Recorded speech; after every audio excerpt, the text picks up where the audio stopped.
আসসালামু আলাইকুম প্রিয় এসএসসি পরীক্ষার্থী ভাইয়া ও আপুরা, আমি আজকে তোমাদের বীজগণিতের সেট ফাংশন অধ্যায়ের একটা সৃজনশীল প্রশ্ন নিয়ে হাজির হয়েছি। যে সৃজনশীল প্রশ্নটা তোমাদের জন্য খুবই গুরুত্বপূর্ণ এবং এই সৃজনশীল প্রশ্নটা সিলেট বোর্ড 2023 সালে এসেছিল। আমরা আজকে এই সিলেট বোর্ড 2023 সালে যে প্রশ্নটা এসেছিল সেই প্রশ্নটাকে খুব সহজে কিভাবে সলিউশন করতে পারবো সেটা আলোচনা করবো ইনশাআল্লাহ। তো প্রথম যে প্রশ্নটা আছে সেটা যদি আমরা ক নাম্বারটা একটু সলিউশন করার চেষ্টা করি। এখানে উৎপাদকে বিশ্লেষণ করতে বলছে B square minus 1 plus 2c minus C square, এটাকে উৎপাদকে বিশ্লেষণ করতে বলছে। তো এটাকে আমরা খুব সহজে কিভাবে উৎপাদকে বিশ্লেষণ করতে পারবো, বি স্কয়ার মাইনাস সি স্কয়ারটাকে যদি আমি সামনে নেই তাহলে সি স্কয়ার প্লাস 2c আর এই 1টাকে যদি আমি শেষে নেই, এরপর বি স্কয়ার এখান থেকে মাইনাস যদি আমি কমন নেই তাহলে থাকবে কি সি স্কয়ার মাইনাস 2c।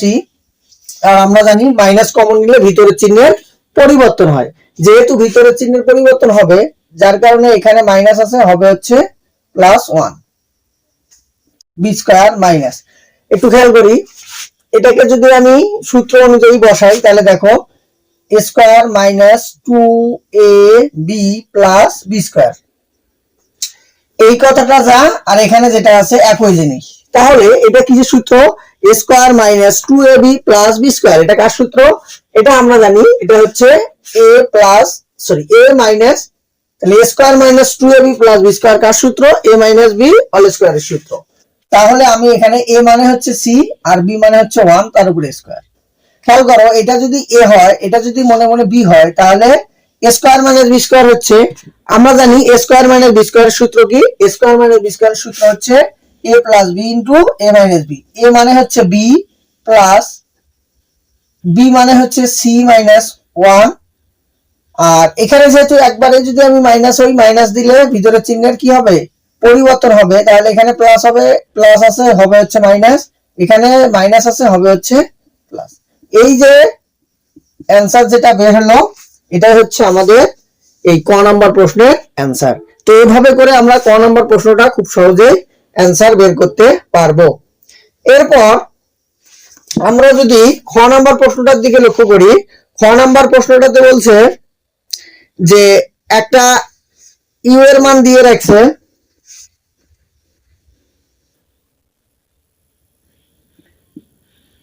দেওয়া আছে সার্বিক সেটের মান দিয়ে রাখছে n x কি সংখ্যা? মৌলিক সংখ্যা,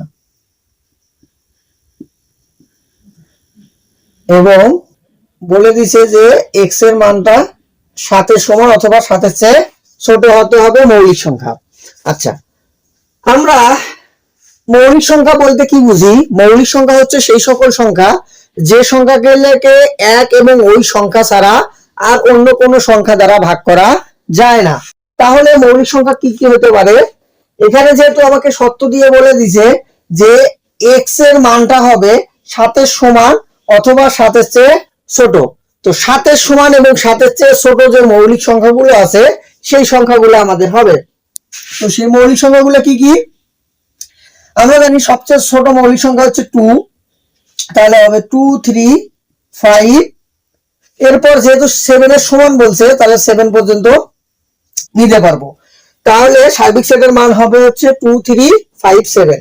এরপর এর মানটা কি বলছে যে, এবং এ সমান কি বলছে যে x এলিমেন্ট n যেন x square minus 3x plus 2 equal 0। তো এই ধরনের যদি অঙ্ক থাকে বা এই ধরনের যদি মান দেওয়া থাকে তাহলে সেটাকে আমরা কিভাবে করতে পারবো সহজে? এই যে মানটা যেটা দেওয়া আছে এটাকে মিল টার্ম করে নেব। তাহলে লিখবো যে এখানে x square minus 3x plus 2 equal 0। তাহলে এটাকে মিল টার্ম যদি করি তাহলে থাকবে x স্কয়ার, আমি মাঝখানের সংখ্যাটাকে ভাঙাবো, লাস্টে যে সংখ্যাটা আছে এই সংখ্যাটাকে ভাগ করব এমন ভাবে যাতে এখানে যেহেতু যোগ আছে এই ভাগ করার পর যে সংখ্যাগুলো আসবে সেই সংখ্যাগুলোকে যোগ করে যাতে মাঝখানের সংখ্যাটা হয়। তাহলে 2 কে ভাঙাই যদি আমি 2 অক্ষে 2, তাহলে 2 আর 1 যোগ করলে হচ্ছে 3। তাহলে আমি লিখতে পারবো যে 2x - x + 2 = 0। তো এখান থেকে কি কমন যায়, x কমন যায়, তাহলে থাকে কি x - 2।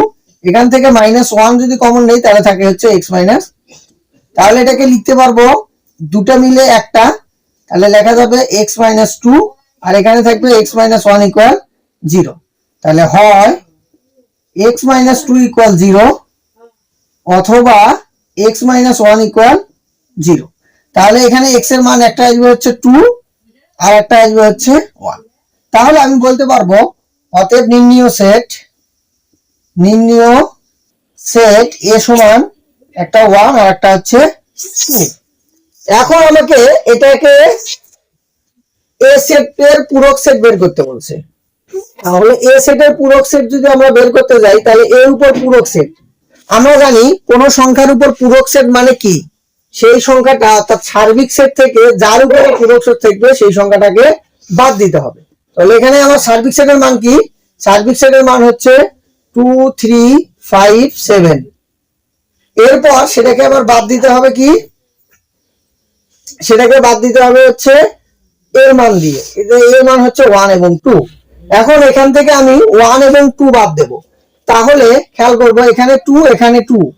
আমরা জানি মাইনাসের ক্ষেত্রে প্রথম উপাদানের যে সংখ্যাগুলো আছে সেই উপাদানের সংখ্যা থেকে দ্বিতীয় উপাদানের যে সংখ্যাগুলো থাকবে সেই উপাদানের সংখ্যাগুলো যেগুলো মিলবে সেগুলো বাদ যাবে। তাহলে এখানে 2 এবং 2 মিলতেছে যার কারণে 2 বাদ যাবে। তো 2 যদি বাদ যায় তাহলে থাকবে কি, তাহলে থাকবে হচ্ছে 3 5 7।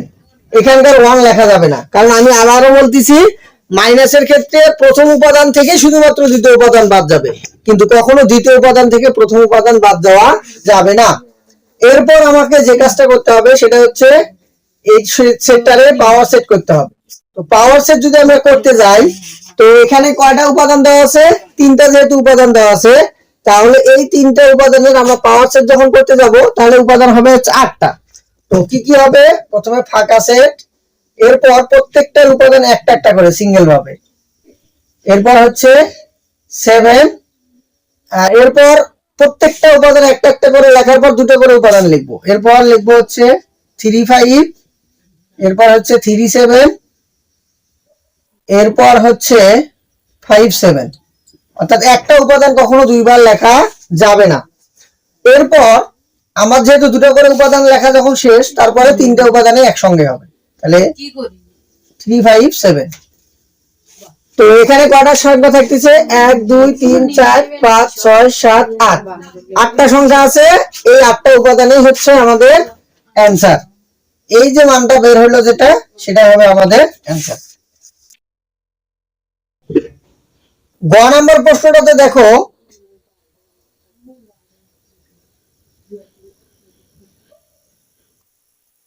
দেওয়া আছে আমার কি মান,